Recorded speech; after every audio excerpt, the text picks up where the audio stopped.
S'il y a un rendez-vous à ne pas rater, c'est bien celui-là, Océan Politique, où le grand entretien politique de la semaine, et c'est sur la 98.7, chaque dimanche. Un leader politique ou un acteur de la société civile pour 55 minutes d'entretien sur l'actualité d'ici et d'ailleurs. Des questions-réponses directes, sans tabou et surtout sans langue de bois. Retrouvez-nous donc tous les dimanches de 13h à 14h sur Océan FM. Océan Politique, une émission présentée par Abdou Diouf.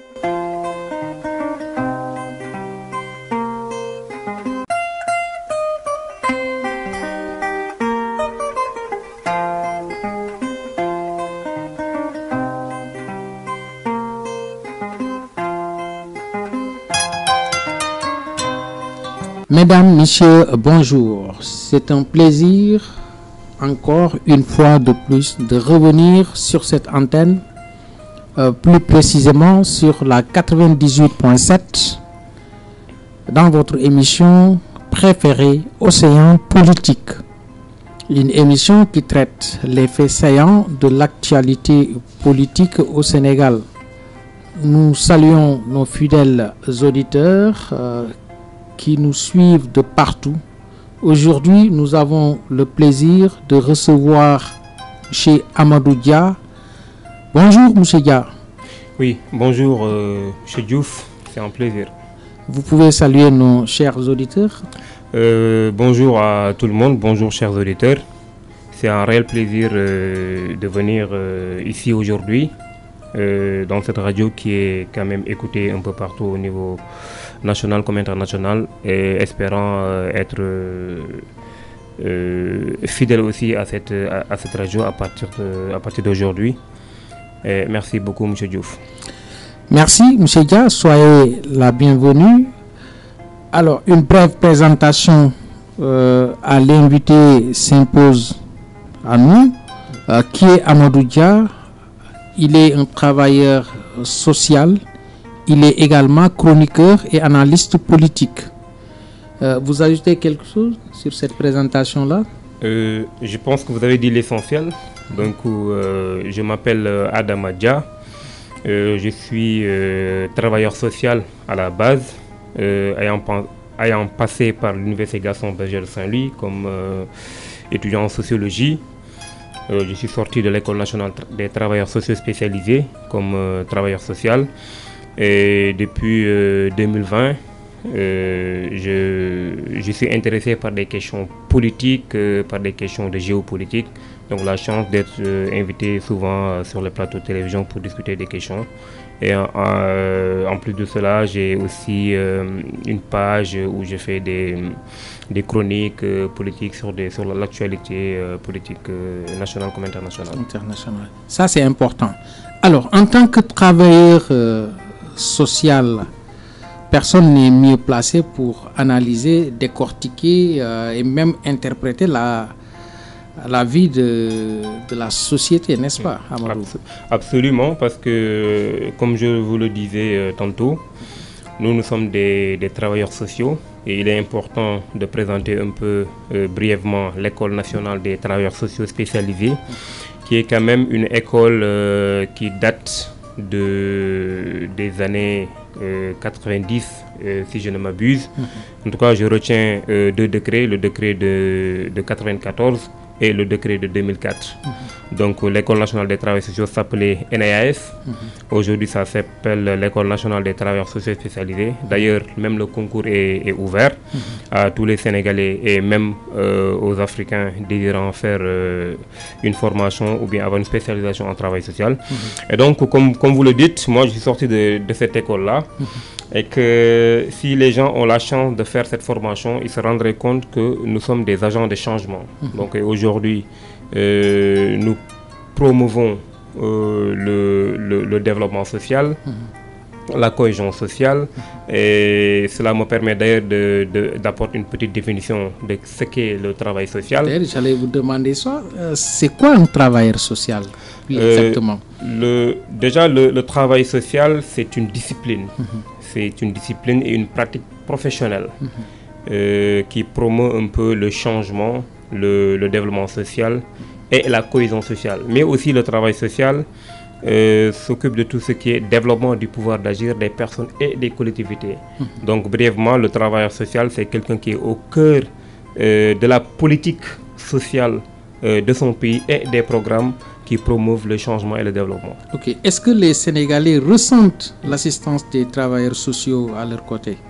Absolument, je dirais, bon, je ne le savais pas étant étudiant, mais étant dans le milieu professionnel, j'ai compris l'importance des travailleurs sociaux dans la société. Je peux donner un exemple. Dans toutes les grandes entreprises, nous avons des services sociaux. Donc dans ces services sociaux, nous retrouvons les travailleurs sociaux qui abattent d'excellent travail auprès des entreprises, auprès des personnels et tout. Mais le plus important, c'est qu'aujourd'hui, nous avons beaucoup de programmes dans notre pays, des programmes de développement. Nous avons aussi des organisations non gouvernementales qui sont ici au Sénégal et qui sont un peu auprès des populations pour les aider à s'accroître. Donc les travailleurs sociaux sont présents un peu partout. Mais ce que les gens doivent savoir aussi, c'est que le travail social est spécialisé dans quelque chose. Oui, d'ailleurs, j'allais vous demander ça. Dans le métier de travailleur social, est-ce qu'il y a d'autres spécialités? Absolument. Je pense que c'est une panoplie de spécialités. Je peux en citer 5 ou 6. Aujourd'hui, nous avons les travailleurs sociaux communautaires, des gens qui sont beaucoup plus présents au niveau des organisations de développement et surtout des agences régionales de développement, au niveau des collectivités territoriales et qui portent le changement au niveau des collectivités. Nous avons des travailleurs sociaux spécialisés en protection des droits de l'enfant. Aujourd'hui, nous savons tous l'importance de la petite enfance dans un pays. Donc les travailleurs sociaux sont dans ce dispositif-là et ce sont des gens formés dans ce sens-là qui sont outillés professionnellement pour accompagner ces politiques-là. Nous avons les travailleurs sociaux qui sont spécialisés à accompagner les personnes en situation de handicap. Donc ça aussi, c'est des travailleurs sociaux qui sont outillés pour comprendre un peu les personnes qui sont atteints ou bien qui sont en situation de handicap. Nous avons les assistants sociaux que les gens connaissent. C'est des travailleurs sociaux. Nous avons des travailleurs sociaux qui étaient jadis formés au niveau de l'École nationale des travailleurs sociaux spécialisés, mais aujourd'hui qui sont au niveau de CFJ et qui sont des travailleurs sociaux, des éducateurs spécialisés. Donc tout ça, nous avons aussi des médiateurs, des médiateurs sociaux et communautaires. Donc tout ça, c'est des travailleurs sociaux et qu'on retrouve un peu partout au niveau des structures. La société a besoin de vous. Absolument, la société a besoin des travailleurs sociaux. Je donne juste un exemple aujourd'hui, même dans l'élaboration des politiques sociales. Aujourd'hui, on a besoin des travailleurs sociaux qui ont été formés et qui s'y connaissent bien. Donc aujourd'hui, nous avons beaucoup de cadres aujourd'hui. Je donne juste un exemple. Nous avons un député qui est un travailleur social en la personne de Guy Marius Sagna. Aujourd'hui, nous avons... c'est un travailleur social, Guy Marius Sagna. C'est quelqu'un qui vient de l'ENDSS. Mais en ce temps-là, nous avions les assistants sociaux qui étaient formés là-bas. Mais aujourd'hui, ils sont revenus à l'ENDSS. Mais lui, il a été formé en assistant social. Mais et aujourd'hui, nous avons vu l'excellent travail qu'il abat au niveau de la société. Parce que moi, je croyais que c'était un infirmier. Parce qu'il est sorti là où on forme un DSS, absolument. Mais c'est un assistant social, c'est un travailleur social. Ça, c'est important comme précision. Alors, merci Moussa Dia. Alors, c'était une petite introduction parce que c'est important quand vous avez un invité et il est spécialiste dans tel ou tel domaine, alors de l'interroger sur ce domaine-là pour que les gens puissent mieux s'imprégner de ce qui s'y passe. Alors, M. Dia, on va parler un peu de la baisse des prix qui est d'actualité. On a constaté que le nouveau régime a baissé les prix, mais ce n'était pas facile. Alors, quel impact cette baisse a eu ou bien quelle interprétation pouvez-vous faire sur cette baisse des prix que les Sénégalais attendaient depuis très longtemps? Oui, d'emblée, je dirais qu'il y a mes cousins sérères qui sont très heureux lorsqu'ils ont entendu l'information selon laquelle les prix des denrées de première nécessité ont été revus à la baisse et que c'est une grande nouvelle, c'est une bonne nouvelle d'ailleurs pour la société sénégalaise que l'on sait aujourd'hui souffre beaucoup parce que les gens n'ont pas assez de ressources. D'ailleurs, n'ont pas assez de ressources pour même accéder à ces denrées-là, à plus forte raison que si ces denrées-là sont très... on les vend à des prix un peu exorbitants. Aujourd'hui, c'est une nouvelle que tous les Sénégalais attendaient. Et d'ailleurs, c'était une promesse électorale, donc il était important pour ce nouveau gouvernement de voir les prix à la baisse. Mais malheureusement, nous sommes de culture sociologique et des travailleurs sociaux, nous jetons un regard sur la population, sur la perception que la population a de cette baisse-là, mais surtout de comment ça se présente au niveau du marché. Et le marché, on retrouve les acheteurs, on retrouve les vendeurs, on retrouve les producteurs. Donc il est important de jeter un regard et d'aller sur le terrain et de voir un peu la perception que les populations ont. Est-ce que réellement cette baisse a un impact social au niveau de la société? Tout à fait. Sur le plan de la perception, on voit ça et là qu'il y a beaucoup d'interprétations par rapport à cette baisse. Il y en a qui disent que même l'huile et le riz n'ont pas été forcément baissés parce qu'il y avait un prix qui était là. Il y en a qui parlent de l'huile par exemple qui se vend à 18 500 à la base. Il y en a qui disent que l'huile se vendait déjà à 17 000 et que le gouvernement vient annoncer 18 000. Donc il y a un quiproquo entre cette baisse-là. Mais résolument, la plupart du temps, sur la perception, on voit que les Sénégalais parlent beaucoup plus de la baisse ou bien le ressentent sur le pain. Aujourd'hui, nous avons vu que le pain a baissé. D'ailleurs, hier même, j'ai acheté du pain et j'ai demandé au boutiquier est-ce que ça a baissé.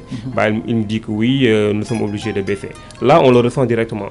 Mais pour le reste, globalement, il y a toujours des discussions, il y a des problématiques qu'il faut clarifier. Et sur ça aussi, il est important que, surtout les journalistes, il est important que les journalistes puissent faire un excellent travail. C'est quoi? C'est de descendre sur le terrain et aller interroger les populations, interroger un peu. Faire des investigations, interroger les boutiquiers, aller dans les quartiers, vraiment faire ce travail de terrain pour que les gens voient un peu est-ce que la chose ça avance ou pas. Parce que quoi que l'on puisse dire aussi, c'est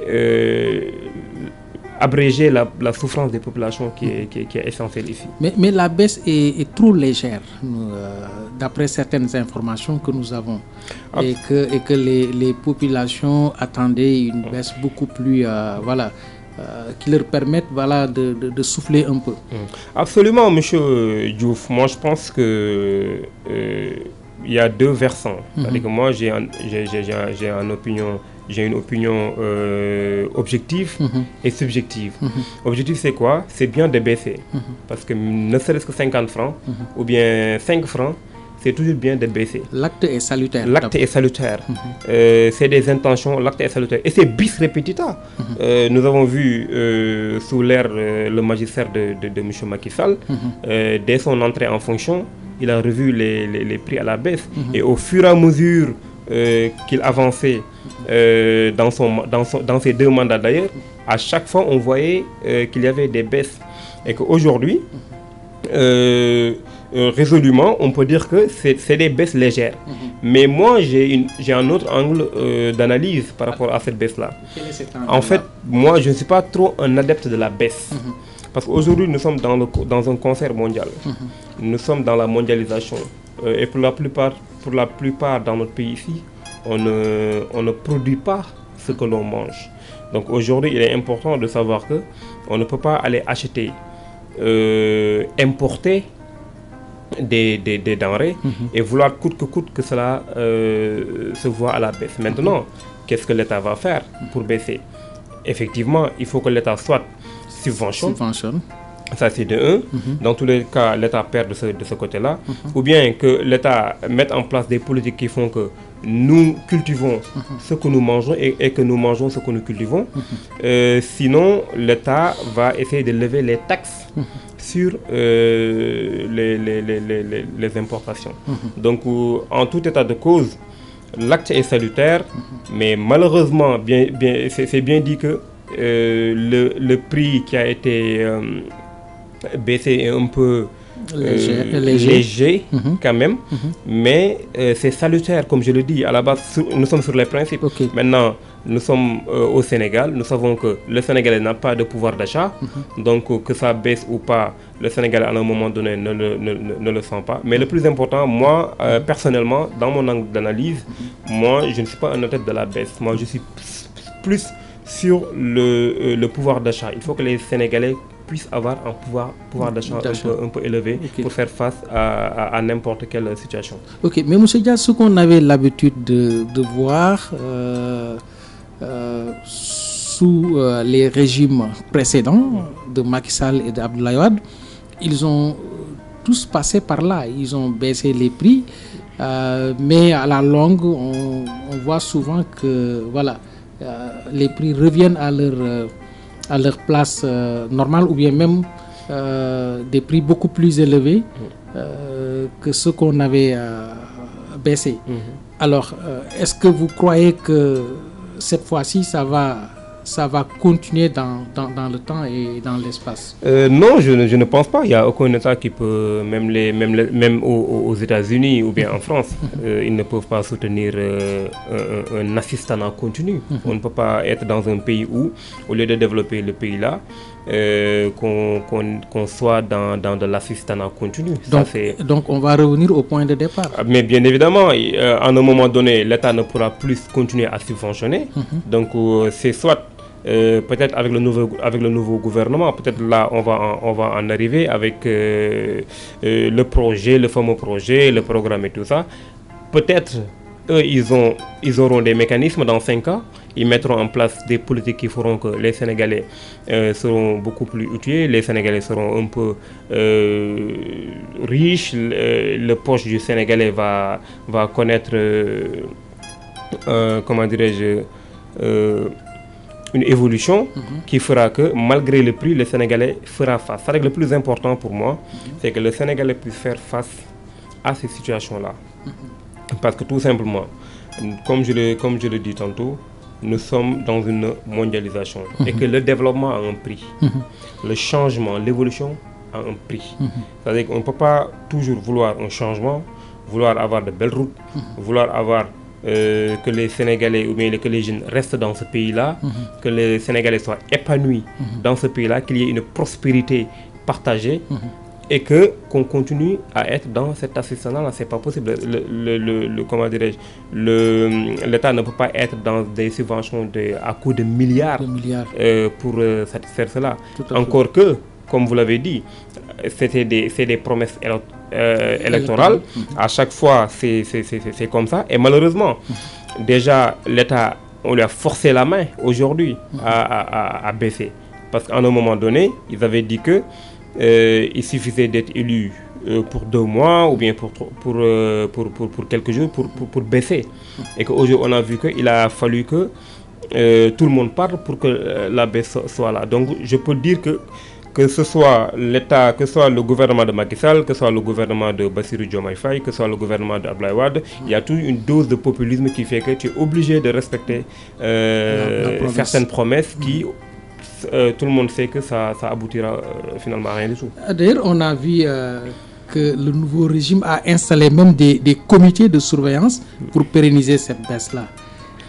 Oui, en fait, c'est toujours comme ça. Bon, en tout cas, c'est des actes salutaires. Mais moi, mon problème avec le Sénégal, avec les gouvernements qu'on a, c'est que ce n'est pas des suivis continus.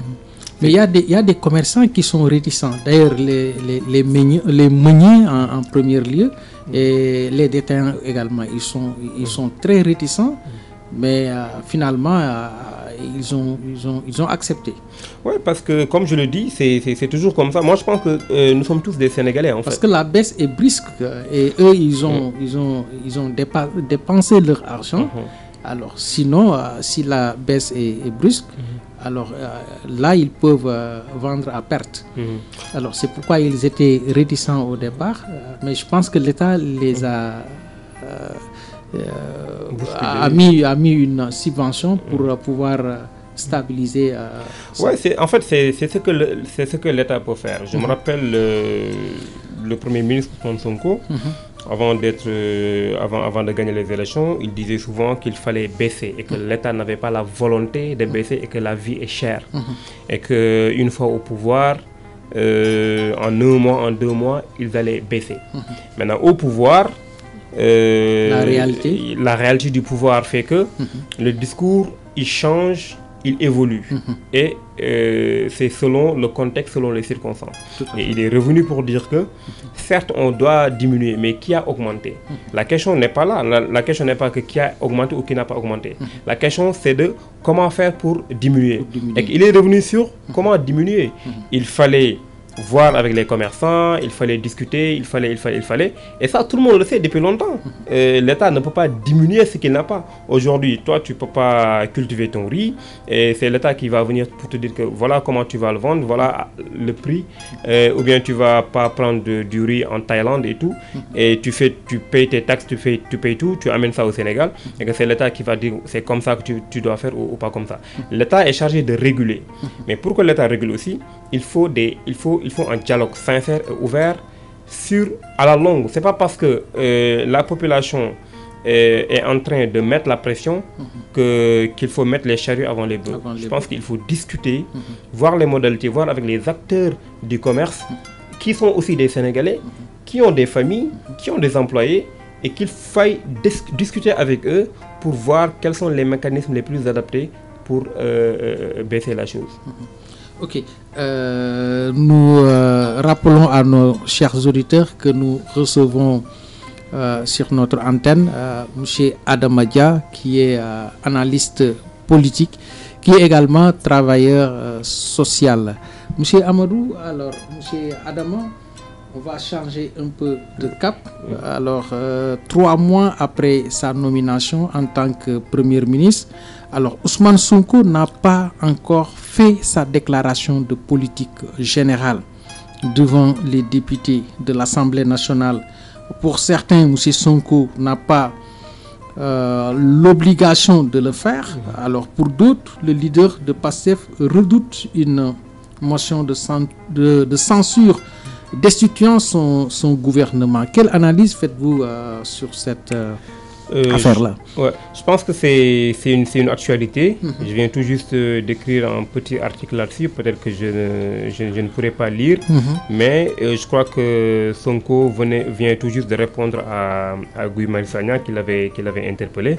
Mais avant d'en venir à ça, bien sûr, je crois que c'est la question brûlante. C'est l'actualité brûlante actuellement. Tout le monde en parle au Sénégal. Moi, je pense que ça aussi, j'ai une analyse très claire sur cette question de déclaration de politique générale. Quelle est votre analyse sur ça? Mon analyse sur ça, déjà, je vais partir des principes. Les principes à rappeler, c'est quoi? La Constitution est au-dessus de tout. Et que la Constitution, à son article 55, a bien éclairci les choses. Donc c'est un principe et une obligation constitutionnelle.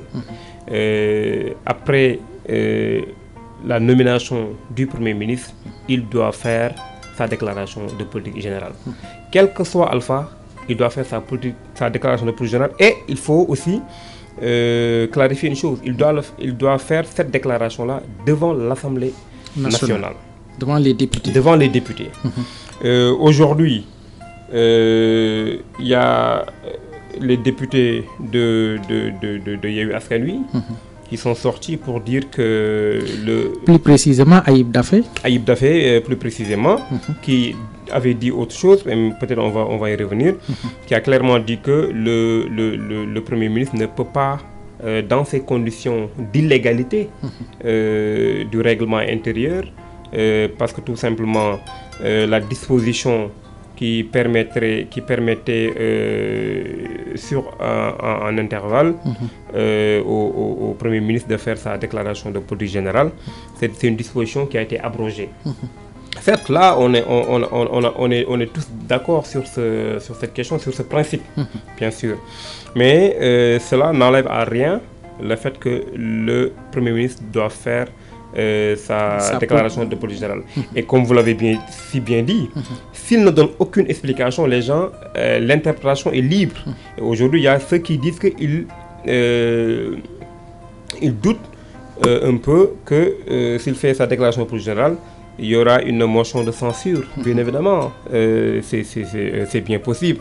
Je ne sais pas si c'est ça ou pas, mais moi je me dis que, quelle que soit la situation, il doit le faire et que cette idée selon laquelle il y a des dispositions qui ont été abrogées, moi je pense qu'il doit le faire et ça, ce n'est pas une raison. On parle également que le règlement intérieur de l'Assemblée nationale a été falsifié et autres, donc cause pour laquelle il ne pourra pas venir se présenter pour faire sa déclaration de politique générale. Oui, moi je me dis que en fait on leur a servi un règlement intérieur qui est caduc. Moi je dirais pas falsifié, mais qui est caduc, qui ne date pas peut-être de 2021. Mais est-ce qu'il ne fallait pas changer ça, essayer? Absolument. Ensuite, moi je pense qu'il fallait même changer ça bien avant même que Amadou Ba ne fasse sa déclaration de politique générale, parce qu'Amadou Ba, il faut le rappeler, quand il était Premier ministre, on avait déjà au préalable abrogé ces textes qui accompagnent un peu ou bien qui organisent un peu cette déclaration de politique générale. Mais monsieur, ce règlement-là ne peut pas être au-dessus de la Constitution. Le règlement, qu'est-ce qu'il règle? Il organise les modalités de la faisabilité. C'est juste ça. Le règlement intérieur, sur cette question-là précisément, ça organise la motion de censure, ça organise un peu les modalités d'organisation de cette déclaration de politique générale. Mais il faut rappeler que lorsque Amadou Ba faisait sa déclaration de politique générale, c'était déjà abrogé. Mais ce sont les mêmes députés qui avaient demandé à Amadou Ba non seulement de faire sa déclaration de politique générale, mais qui avaient aussi voté une motion de censure et sur sur le même règlement intérieur. Et que ce sont ces gens-là, Aïb Dafé en l'occurrence, qui avaient récemment dit à la RTS qu'ils avaient jusqu'à la fin du mois de juin pour faire cette déclaration de politique générale. Donc même s'il y a des travaux actuellement au niveau de l'hémicycle, eux ils vont le faire et que ça ne les liait pas. Et qu'aujourd'hui il revient pour brandir un peu ce règlement intérieur ou bien cette disposition qui n'existe plus et qui fait que le président, le Premier ministre ne peut pas faire sa déclaration de projet. Moi je pense que ça ne le lie pas. Il est important de rester sur les principes, mais il est important aussi de respecter la parole donnée, mais aussi de respecter les principes et les obligations constitutionnelles. Donc, pour revenir un peu à son texte, il a répondu à Guy Marius Sagna. C'est l'occasion de lire le dernier paragraphe. Il a répondu. Il a répondu. Parce que Guy Marius Sagna a dit qu'il a envoyé une lettre à M. Ousmane Sonko de ne pas venir se présenter à l'Assemblée nationale. Absolument. Alors, qu'est-ce qu'il a répondu exactement? Bon, je ne pourrais pas tout lire, parce que c'est un peu beaucoup. De manière résumée. Il dit à l'honorable député Guy Marius Sagna qu'il a bien reçu d'abord l'interpellation. Donc, il est revenu sur sa déclaration de politique générale, il est revenu sur l'article 55, bien évidemment. Il est revenu sur le règlement intérieur qui est caduc, mais in fine, c'est ce qu'il a dit pour finir en conclusion qui est essentiel à écouter et qui est sujet à interprétation. Il dit en conséquence, dans un souci constant de respect de la séparation des pouvoirs et du principe de l'égalité, je ne tiendrai pas ma déclaration de politique générale devant cette assemblée. Qu'une fois que la majorité parlementaire se fera amender en réinscrivant dans le règlement intérieur l'ensemble des dispositions relatives au premier. Donc lui, il ne le fera que lorsque ces dispositions-là ont été votées. Mais le plus important, c'est ce qu'il a dit. En cas de carence de l'Assemblée, d'ici le 15 juillet 2024, je tiendrai ma déclaration de politique générale devant une Assemblée constitué du peuple sénégalais souverain, de partenaires du Sénégal et d'un jury composé d'universitaires, d'intellectuels et d'acteurs citoyens apolitiques. Ce sera l'occasion d'un débat libre, ouvert et à coup sûr de qualité largement supérieure. C'est cette phrase-là qui me dérange. Ouais. Alors pourquoi ça vous dérange? Ça me dérange parce que tout simplement, il dit que si les parlementaires n'arrivent pas à régler cette question-là, il va se présenter devant le peuple. Il va le faire, mais il va le faire devant le peuple, avec des intellectuels, avec la société civile, avec des Sénégalais, et à coup sûr de qualité largement supérieure. Est-ce qu'il a le droit? Non seulement il n'a pas le droit, parce que tout simplement la Constitution est claire sur cette question-là, il faut faire la déclaration de politique générale devant les députés. Ça c'est de un. Deuxièmement, quels sont les pouvoirs que le Premier ministre a pour décider du lieu où il va tenir sa déclaration de politique générale, qui est une première. Autre chose, c'est quand il dit à coup sûr, ces gens-là sont de qualité supérieure aux députés. Ça, c'est un manque de respect ouvert aux députés. Parce que ce qu'il faut rappeler, c'est que les députés, c'est des élus. Lui, il est nommé. Donc, les députés, c'est des élus. Le Premier ministre, il doit avoir un discours beaucoup plus démocrate, un discours beaucoup plus républicain, mais un discours beaucoup plus responsable et respectueux vis-à-vis de ces élus-là. Et quand il dit que ces gens-là sont largement de qualité supérieure, alors il met dans ce panier des gens qui sont moyennement de qualité moyenne. Justement, c'est Guy Marius Sagna. Justement, c'est les députés de Yewwi Askan Wi. Ce sont ces députés qu'il met dans le panier, parce que c'est tous des députés de la 14e législature. Je pense qu'il s'adresse aux députés de Benno Bokk Yakaar, je pense bien. Oui, mais quand il veut faire... quand il s'adresse aux députés... Et de Wallou également. Même si ça, mais quand il s'adresse aux députés, il s'adresse aux députés de la 14e législature. C'est tous des députés du peuple. Alors, d'ailleurs, Thierno Alassane Sall critique le refus d'Ousmane Sonko de présenter sa déclaration de politique générale et défend le respect de la Constitution. Pour lui, le Premier ministre est tenu de faire cette déclaration devant l'Assemblée nationale après sa nomination. C'est une obligation constitutionnelle. Absolument, c'est ce que je disais tout à l'heure. C'est une obligation, c'est un principe constitutionnel qu'il faut respecter. Donc je pense qu'il ne faut pas chercher un labyrinthe à contourner les choses pour jouer sur le timing.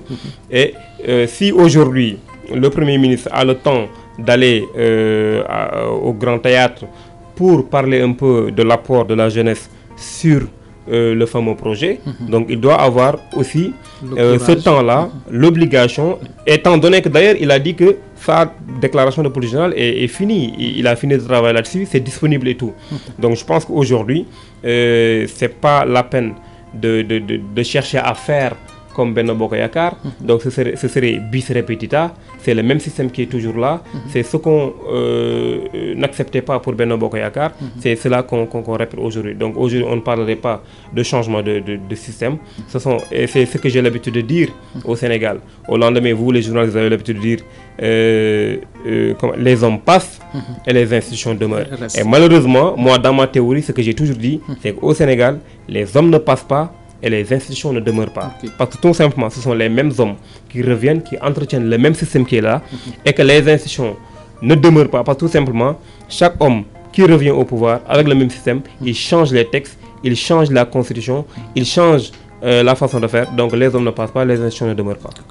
Alors, les interprétations sont divergentes, parce que si on écoute l'enseignant chercheur en droit public, Ngounda Mboup, que vous connaissez, je pense bien. Alors, nul n'a le droit d'organiser une déclaration de politique générale sur la base d'un faux règlement intérieur. Alors, selon lui, il y a de la crédibilité de l'État et l'exemplarité des institutions. Alors, vous en dites quoi? Donc il contredit un peu Thierno Alassane Sall. En fait, Ngounda, c'est un constitutionnaliste. Moi, je prends beaucoup de plaisir à l'écouter parler, parce que moi, j'aime la connaissance et que je l'écoute. J'ai beaucoup de plaisir à l'écouter parler. Mais malheureusement, ça me renvoie un peu au livre de Max Weber, qui parle du savant et du politique, la vocation du savant et la vocation du politique. Et qu'aujourd'hui, si on mêle un peu entremêle les rôles et que parfois on peut se perdre un peu dans cette vocation de savant et se retrouver dans cette vocation de Est-ce que le savant politique. doit se mêler à la vie politique? Effectivement, le savant doit se mêler à la vie politique. En fait, moi, je me dis que la vie politique, tout le monde doit se mêler à la vie politique parce que c'est la politique qui tient la société. Mais comment le savant, il doit se mêler à la politique. Mais le savant, il ne doit pas un peu oublier ou bien enlever son manteau de savant pour entrer dans la politique. Il doit entrer en politique avec son manteau de savant pour éclairer, mais aussi être honnête dans ce qu'on éclaire et ne pas vouloir plaire à quelqu'un. Mais aujourd'hui, si Ngoudo dit que, comment dirais-je, il faut... Nul n'a le droit, voilà, d'organiser une déclaration de politique générale sur la base de faux règlements. Sur la base de faux règlements. Encore une fois, moi je dis qu'un règlement caduc, un règlement intérieur caduc. Mais est-ce qu'il ne fallait pas changer le règlement là? Effectivement. C'est ce que les députés de Benno Bokk Yakaar refusent. Actuellement, ils ont fait leur point de presse. Est-ce que également c'est pas un piège pour le Premier ministre également? Non. S'il se précipite pour aller faire sa politique de déclaration générale, est-ce qu'il ne va pas tomber dans l'eau? Effectivement, le Premier ministre, il est quoi qu'on puisse dire, hein, il est dans son droit. Suivant les principes, il est dans son droit parce que le règlement intérieur de l'Assemblée nationale organise un peu, parce que la Constitution ne donne pas en délai, ne limite pas aussi, donc d'ici 5 mois il peut faire sa déclaration de politique générale, mais qu'aujourd'hui on ne peut pas aussi conduire la politique nationale sans au préalable faire, c'est un rituel. Parce que dans la lettre de Guy Marius Sagna, j'ai lu une partie où Guy Marius précise que l'Assemblée nationale ne reconnaît pas le Premier ministre. Le règlement intérieur de l'Assemblée nationale ne reconnaît pas le Premier ministre. Non, en fait, pas que... C'est ce qu'il a dit clairement dans sa lettre-là, qu'il a adressée à Ousmane Sonko. Moi, je me dis, bon, à titre personnel, je le dis, c'est tout le temps des contradictions, c'est des paradoxes. Mais Amadou Ba est passé par là-bas. Non seulement il est passé par là-bas, eux, ils ont accepté qu'Amadou Ba passe là-bas parce qu'ils ont demandé à ce qu'Amadou Ba vienne. Mais c'est parce qu'Amadou Ba était dans leur camp également. Non, en fait, c'est Amadou Ba, en fait, moi je parle de Yewwi Askan Wi. C'est eux qui avaient demandé à ce qu'Amadou Ba fasse sa déclaration de politique générale. Okay. Et lorsque Amadou Ba a fait sa déclaration de politique générale, c'est eux qui ont voté la motion de censure, sachant que cette disposition a été abrogée. Et pourtant, eux, ils avaient voté cette motion de censure. Mais où est le problème maintenant? Est-ce qu'aujourd'hui, on accepte ça aujourd'hui? Demain, on refuse. Et c'est cela qu'on veut montrer à la face du monde. En fait, il faut rester... pour moi, il faut être un homme de principe en toutes circonstances, en tout temps et en tout lieu. Parce qu'on ne peut pas... hier, on demande à Amadou Ba de venir faire sa déclaration politique générale. Non seulement il le fait, mais vous introduisez une motion de censure, sachant que l'Assemblée nationale, les règlements intérieurs, ce sont des dispositions qui ont été abrogées. Aujourd'hui, vous nous servez cela, et Guy Marius Sagna, s'il dit que l'Assemblée nationale ne reconnaît pas le Premier ministre, le règlement intérieur, sur les principes, dans le règlement intérieur ne dit pas, c'est-à-dire que le règlement intérieur ne parle pas de reconnaissance du Premier ministre. Le règlement intérieur, en fait, pour le Premier ministre, il ne parle pas de nom.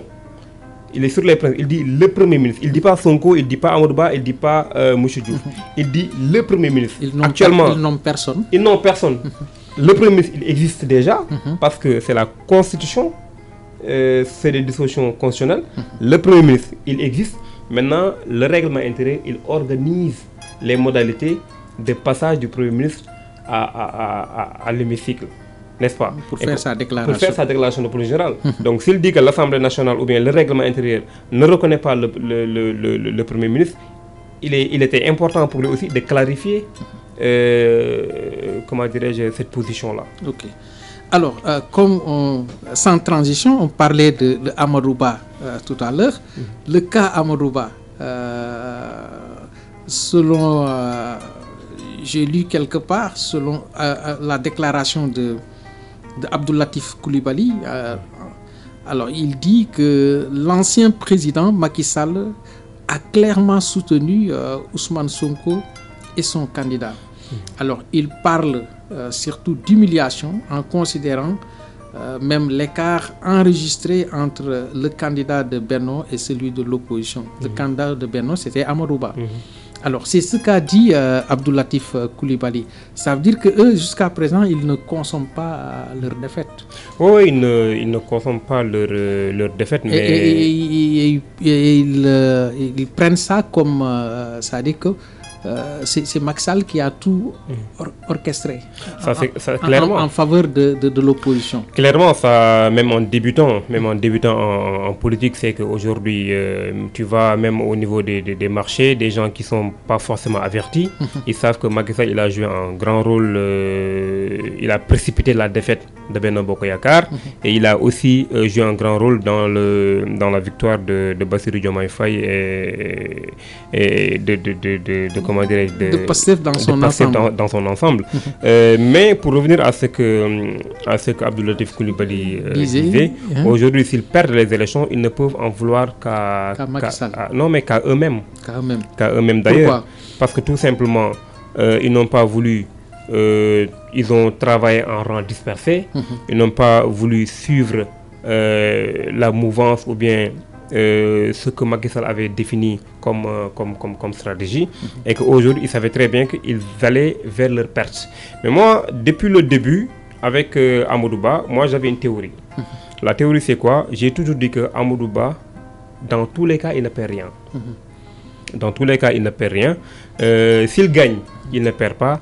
S'il ne gagne pas, il ne perd pas. Pourquoi vous Maintenant, dites ça? c'est à lui de voir. Pourquoi vous dites ça? Pourquoi je dis ça? Tout simplement. Déjà, pour faire simple, Amadou Ba est l'un des derniers peut-être à venir à Benno Bokk Yakaar. Donc, il ne fait pas partie des pères fondateurs de Benno Bokk Yakaar. Des membres fondateurs. Des membres fondateurs. Et que Amadou Ba, si on peut le dire comme ça, c'est un transhumant.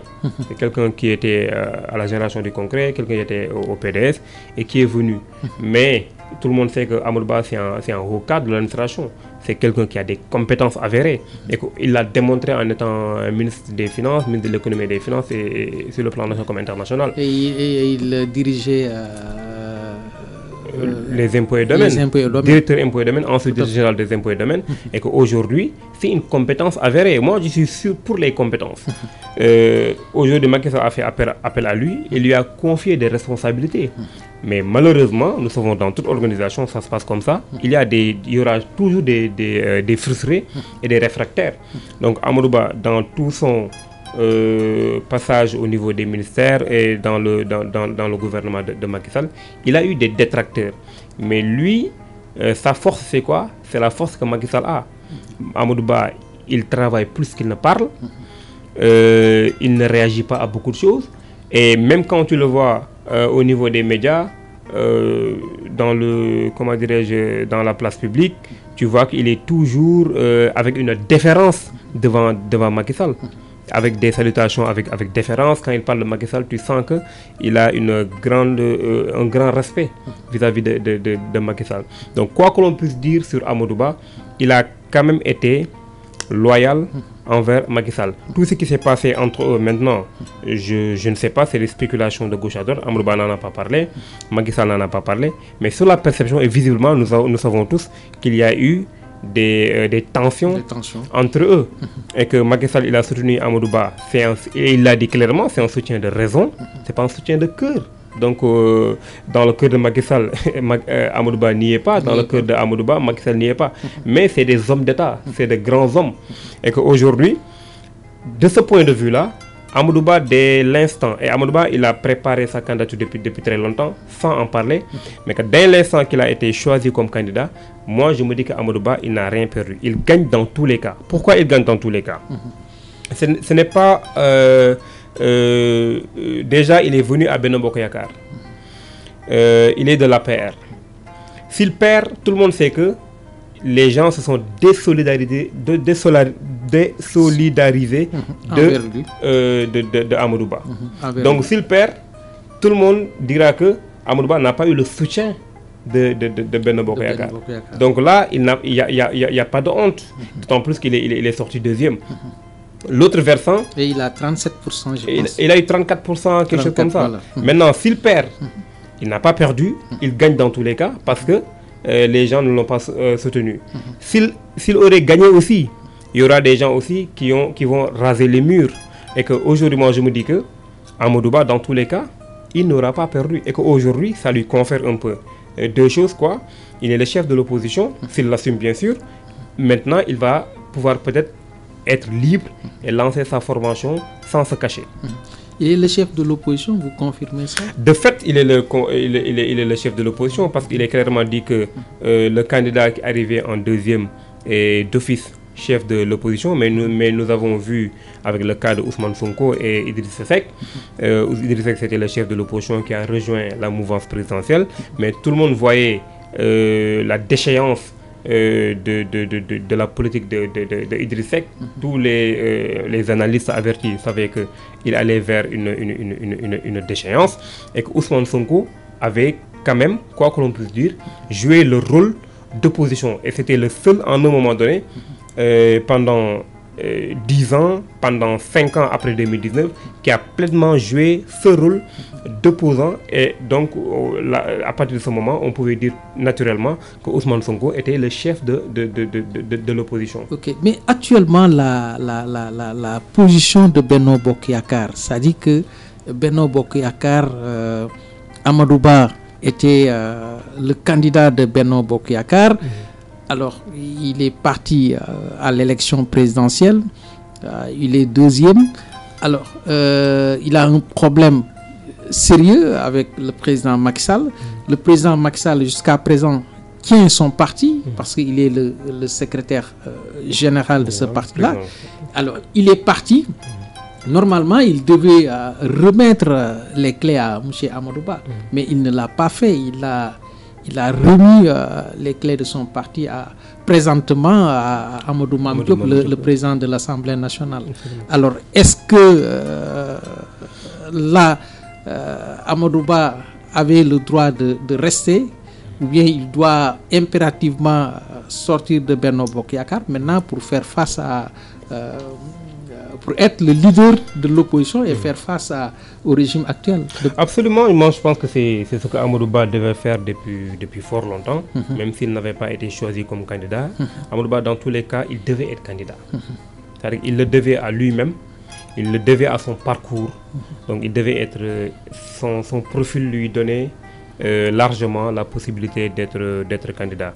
Et que tout le monde a vu ce qu'il a subi au niveau de Benno Bokk Yakaar, et il l'a géré de manière responsable et républicaine.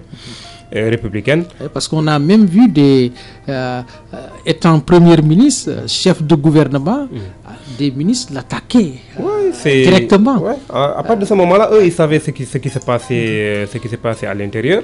Et qu'aujourd'hui, comme je l'ai dit d'ailleurs, ça rejoint un peu ce que vous dites, partant de ce constat-là, de tout ce qu'il a subi, ça lui donne un peu une légitimité. Et même ceux qui ne sont pas de Benno Bokk Yakaar, et même des gens de passé avec qui je discutais souvent, ils disaient qu'Amadou Ba doit prendre ses responsabilités et aller s'organiser pour avoir une formation politique. Et il doit s'assumer à partir de ce moment, s'assumer et aller au devant de la scène pour assumer pleinement cette position de leader de l'opposition. Aujourd'hui, avec Macky Sall, c'était une ère, mais c'est révolu, c'est fini. C'est des choses qui arrivent. Vous avez travaillé ensemble pour le Sénégal, mais rien ne le lie aujourd'hui à Macky Sall, rien ne le lie, sinon une amitié peut-être, une reconnaissance, mais qu'aujourd'hui, la réalité politique, l'exigence politique même, aujourd'hui, excusez-moi de la répétition, mais l'exige aujourd'hui à assumer pleinement. Mais Macky Sall, pas forcément il doit le confier les rênes du parti, ou bien l'accompagner par rapport à ça. Aujourd'hui, Amadou Ba était un candidat de circonstance, un candidat obligé. Donc malgré qu'il y a certains à qui ça ne plaisait pas, donc il devait être le candidat. Mais ce n'est pas parce qu'il est le candidat que forcément, aujourd'hui, il est le chef de l'opposition parce que tout simplement, il est sorti de Benno Bokk Yakaar. Non, pas forcément. Aujourd'hui, il peut démissionner, mais continuer à être chef de l'opposition. Parce que tout simplement, sa candidature a été certes portée par Benno Bokk Yakaar, mais c'est lui le candidat et qu'on dit que l'élection présidentielle, c'est l'homme qui va rencontrer son peuple. Donc aujourd'hui, de fait, quelle que soit la situation, c'est le chef de l'opposition. Maintenant, à voir est-ce qu'Amadou Ba va assumer cela. Mais le problème qui se pose aujourd'hui, c'est que j'entends souvent les gens dire, et que peut-être je les rejoins sur un point, il a sorti un peu une contribution en mettant comme titre nouvelle responsabilité. C'est excellent, moi j'ai lu le texte. C'est excellent, c'est républicain, c'est démocrate. Il entend montrer un peu. Ça veut dire qu'il commence à se démarquer maintenant. Il commence à se démarquer petit à petit. C'est quelqu'un de très réfléchi. Il est en train de se démarquer, à montrer petit à petit. Il va prendre ses responsabilités. D'ailleurs, les nouvelles responsabilités. Et il a décliné un peu dans ce texte-là l'attitude, le comportement du comment l'opposant doit se comporter de manière républicaine.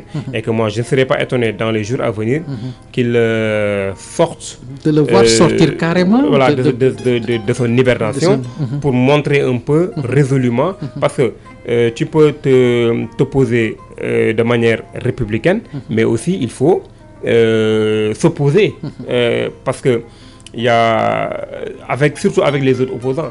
Mais il y a ce que El Hadj Mansour Niang, un professeur de l'UGB qui est décédé en 2005, avait dit quelque chose de très essentiel. Paix à son âme. Paix à son âme, que je retiens toujours. Il dit une opposition qui s'oppose au sein de l'opposition, incapable de s'unir au service de la nation, est une opposition d'autodestruction.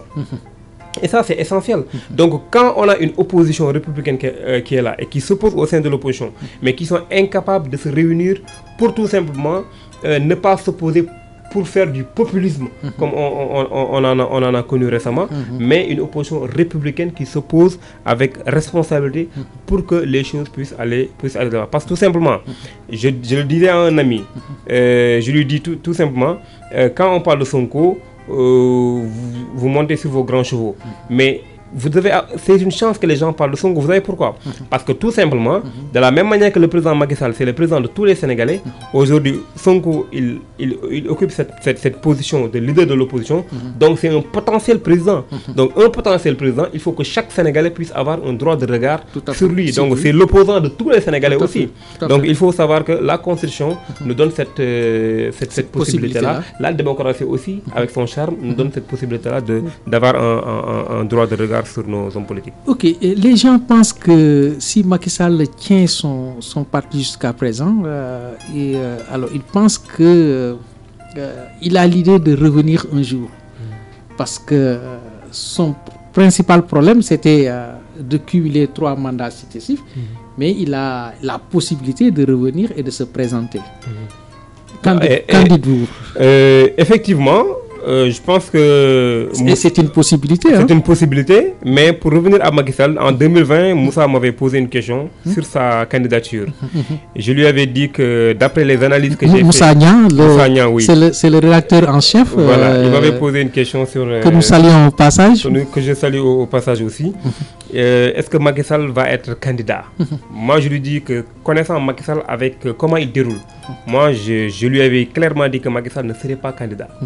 Mais une chose est sûre, il peut toujours revenir. Parce que, comme son livre l'indique, c'est le Sénégal au cœur. Quoi que l'on puisse dire, Macky Sall tient le Sénégal au cœur. Et aujourd'hui, il n'est plus président, il ne s'est pas reposé. Il continue à briller sur le plan international. Et qu'on ne soit pas surpris si aujourd'hui ou bien demain Macky Sall se retrouve à être le secrétaire général de l'ONU. Et qu'aujourd'hui, le travail qu'il est en train de mener au niveau des 4P, ça ressemble un peu à un travail que l'ONU fait. Donc je me dis peut-être que c'est une préparation et ce serait aussi un honneur pour le Sénégal que Macky Sall devient le secrétaire général de l'ONU et qu'aujourd'hui ses compétences, son parcours, son expérience et que c'est cette nouvelle responsabilité aussi qu'il a, qui le confère aussi une autre légitimité à vouloir revenir pour être candidat ici. Quand bien même que dans sa gouvernance, nous avons tous noté qu'il y a une mauvaise gouvernance, la gestion des deniers publics. Mais il a beaucoup réalisé en matière d'infrastructure. Il a vraiment mis le pays en sentier. Ça, en fait, on évolue par... on analyse les choses par la perception. Aujourd'hui, il faut être aveugle, forcé, ou bien sourd forcé, pour ne pas voir ou entendre ce que Macky Sall a réalisé dans ce pays. Il a beaucoup fait. Même si il y a eu des tares, il y a eu beaucoup de malgouvernance, sur le plan de la justice, on a vu tout ce qui se passe, mais quand bien même il a beaucoup fait pour le Sénégal. Et qu'on ne s'étonne pas que demain Macky Sall veuille revenir pour être candidat, sachant que c'est en fin politique. Alors, et le nouveau président, le président Bassirou Diomaye Faye, on a constaté ces temps-ci, il a même procédé à une importante restructuration de ses équipes, même au palais, n'est-ce pas? Le colonel Cheikh Diouf, ancien responsable de la Légion Nord de la gendarmerie nationale, a été nommé gouverneur militaire du palais, prenant ainsi en charge la sécurité présidentielle. Alors, n'est-ce pas, c'est venu à son heure, parce que les gens doutaient que le président Diomaye Faye n'a pas... sa sécurité est très poreuse.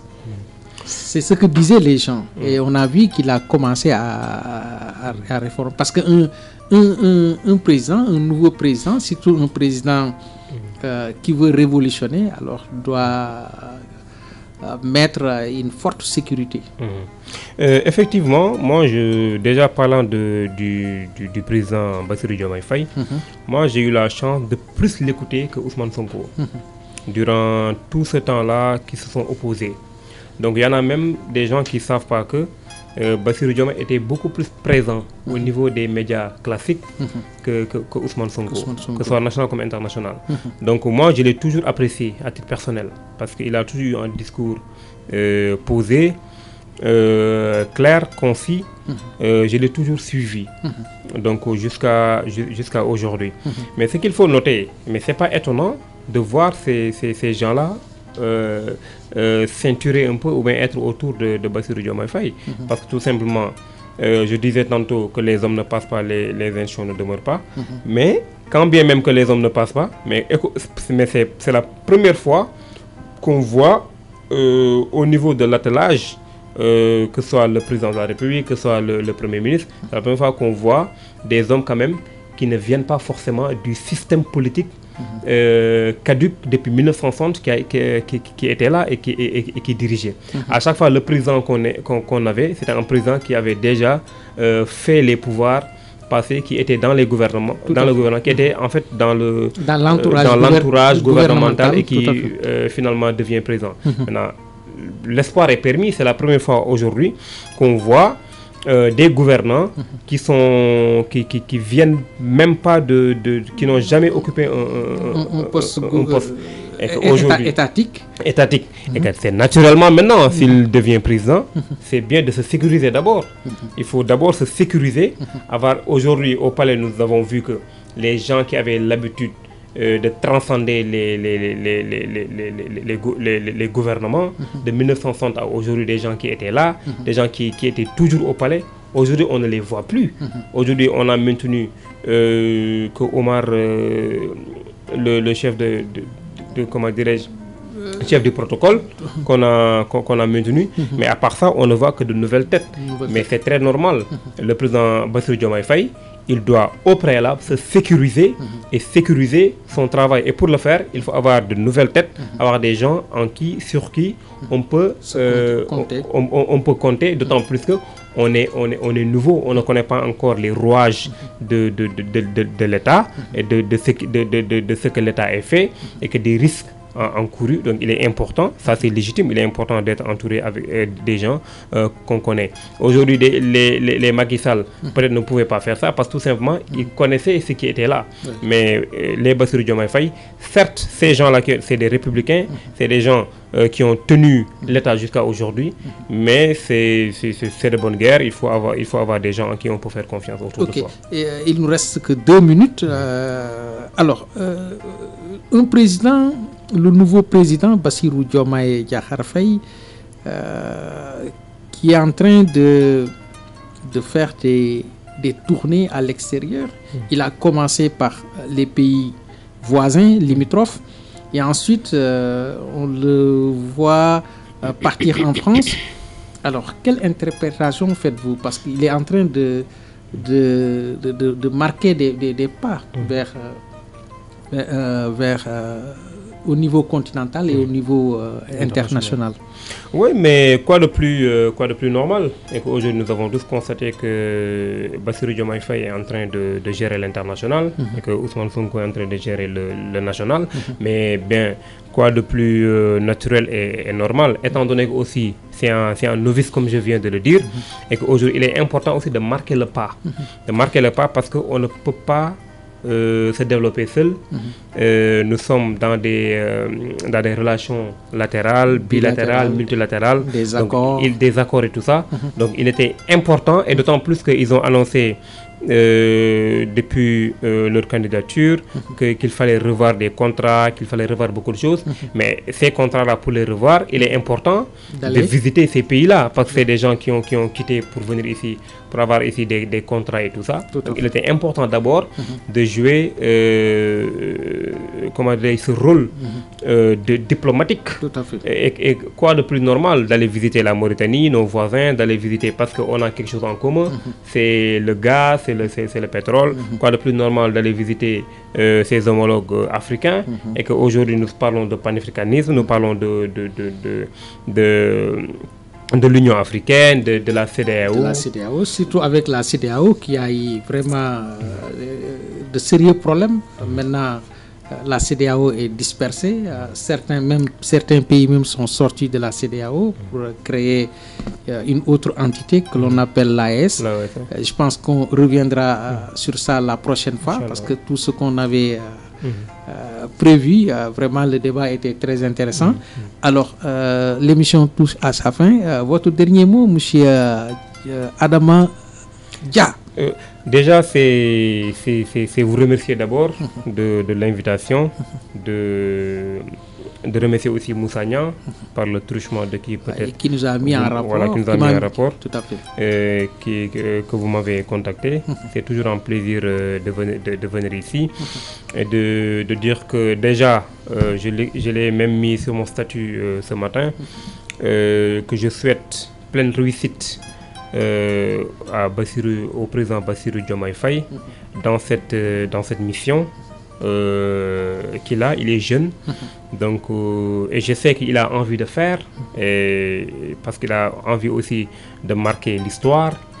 Donc nous savons tous qu'ils ont envie de faire.